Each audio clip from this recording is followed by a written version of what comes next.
भारतीय इतिहास में एक ऐसा शासक भी हुआ जिसका शासनकाल ज्ञान, करुणा और दया का युग कहलाता है। आज हम बात करेंगे मौर्य राजवंश के महान सम्राट के जीवन और उनकी महत्वपूर्ण यात्रा के बारे में कि किस प्रकार साम्राज्य का विस्तार करने के लिए दृढ़ संकल्पित एक राजा ने एक समय के बाद अहिंसा का मार्ग अपना लिया और उस महान शासक का नाम था सम्राट अशोक।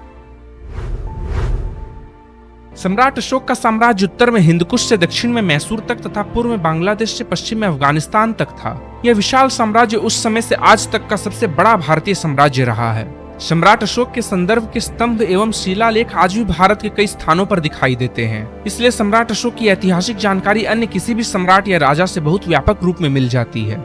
सम्राट अशोक अपने पूरे जीवन में एक भी युद्ध नहीं हारे।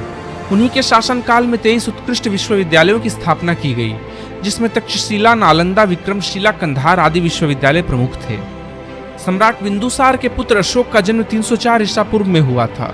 सिंहासन तक पहुंचने और मौर्य साम्राज्य का सम्राट बनने के लिए उन्हें अपने सौतेले भाइयों से कड़ी प्रतिस्पर्धा करनी पड़ी। अंततः वह मौर्य साम्राज्य के सम्राट बने और अपने साम्राज्य के विस्तार का दृढ़ संकल्प लिया।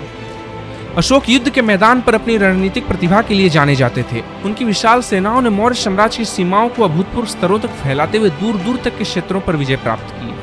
हालांकि आगे उनके जीवन ने एक महत्वपूर्ण मोड़ लिया, जिसने उन्हें आगे चलकर पूरी तरह बदल दिया, जिस वजह से भविष्य में वह इतिहास के सबसे सम्मानित शख्सियतों में से एक बने और पुकारे गए अशोक महान। चक्रवर्ती सम्राट अशोक ने अपने राज्याभिषेक के 8वें वर्ष 261 ईसा पूर्व में कलिंग पर आक्रमण किया था।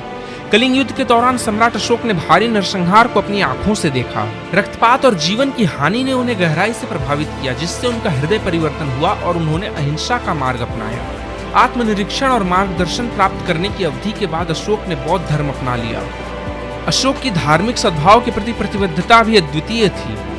उन्होंने एकता और समझ को बढ़ावा देने के लिए विभिन्न बौद्ध परंपराओं के विद्वानों को एक साथ लाने के लिए बौद्ध परिषद बुलाई और धर्म की स्थापना की। अशोक के नेतृत्व में कला और वास्तुकला का भी विकास हुआ। स्तूपों और मठों का निर्माण किया गया, जो जटिल नक्काशियों से सुशोभित थे। अशोक के काल में ही उकारा गया प्रतीकात्मक चिन्ह, जिसे हम अशोक चिन्ह के नाम से भी जानते हैं, आज भारत का राष्ट्रीय चिन्ह है। अशोक ने लगभग 36 वर्षों तक शासन किया, जिसके बाद लगभग 232 ईसा पूर्व में उनकी मृत्यु हुई। अशोक की मृत्यु के बाद मौर्य राजवंश लगभग 50 वर्षों तक चला। फिर एक समय के बाद मौर्य वंश का भी पतन हो गया।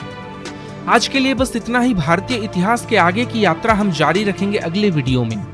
तब तक के लिए जय हिंद, जय भारत।